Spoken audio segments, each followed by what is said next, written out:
For this morning's moment of learning, I decided to tackle something that I think all of us have run into at some point in our life, or at least we've heard of. What are we to make of it when people who say or think that Jesus never existed? Who here has met somebody like that? He said, I don't even know if he ever existed, or he's probably made up. So several people. I've certainly run across that over time. I've run across it with authors that I've read or people that I've known, conversations I had. Well, it's an interesting thing because, so I thought I would approach it a little bit. The reason why it's interesting is because it flies in the face of the obvious. Did Jesus really exist? Well, the existence of Jesus is one of the most well-documented facts of the ancient world. It's interesting, as an aside, how quickly people will assume that they understand all these things of the ancient world about Aristotle or Plato or whomever it may be, people from Roman era, and yet we have less documentation from them than we do about Jesus.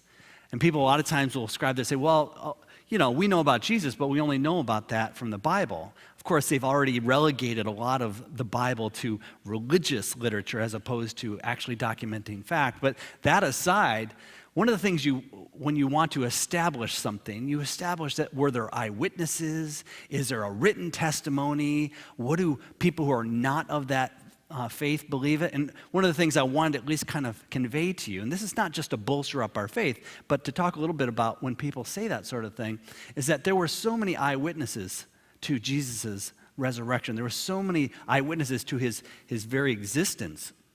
There were people who wrote about it, not just in the Bible. There were non-believers and historians who wrote about it. There were Jewish historians. There were Roman historians who wrote about Jesus and him at that time in such specificity that it was obviously the same person, not a different person named Jesus or something like that.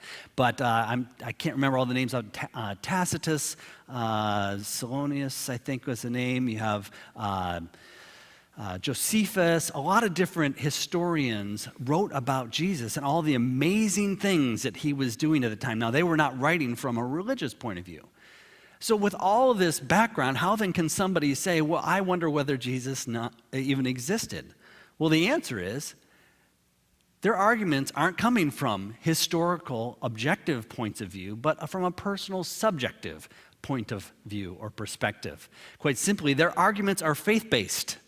We use that word a lot. We use that phrase, faith-based, a lot. But we forget that sometimes faith-based, you have to have quite a bit of faith to not be a Christian as well. You have to have quite a bit of faith to not believe in the Bible. And people forget that. They say, well, a person of faith is a person who believes in these things. And we think of that as like it's a leap of faith. I had a conversation one time with an atheist, and I said, I don't have enough faith to be an atheist.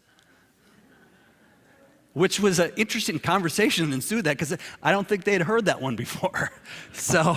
But I went through and explained why that was. And maybe someday we'll have something on how to approach people from a different point of view and how to evangelize. But we don't do it in such a way that we will assume that, well, if a person believes this is why I'm saying this, it's not to assume that, well, they're obviously an idiot, or that they're an ignoramus or something like that. That's not what's going on. It's just that they come from a different point of view before they view the facts. Now, we have faith in our faith as well, but the facts of Jesus being there are not necessarily stemming out of our faith. Does that make sense? That the facts are the facts. Our faith has to do with what we believe about who Jesus is, not about whether he was. Okay. One thing that I thought was an interesting quote, and I hope I have it by the right person. The source I had, it was kind of a little questionable about who was one person or another, but it would never enter anyone's head to ask whether Jesus had lived unless before asking the question, the mind had been darkened by the wish that he had not lived. Which I think is an interesting way, and that feeds right into exactly how the Bible talks about it, that it's God who regenerates our heart, that it's God who enlightens us. It's the Holy Spirit that gives us the ability to see God as God. And short of that, we cannot understand Jesus in the same way.